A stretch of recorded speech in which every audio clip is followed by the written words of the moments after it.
In front of me is CUBOT X19 S, and let me show you how to block a number on this device. So at first, just open your phone dialer, click on More icon and select Settings.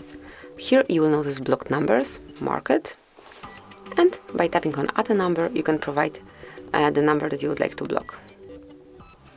Click on Block, and that's it. If you would like to remove this number from your blacklist, just use this switcher. Unblock then, and it's no longer blocked, so it has been removed from this list. You can also block some particular contact. Let me pick, for example, Tom. Tap on More icon and select. No, actually, it is not. It is not permitted here. So if you would like to block some particular contact, you need to tap on Edit, copy the number, tap on Copy, and then just go to Block Numbers,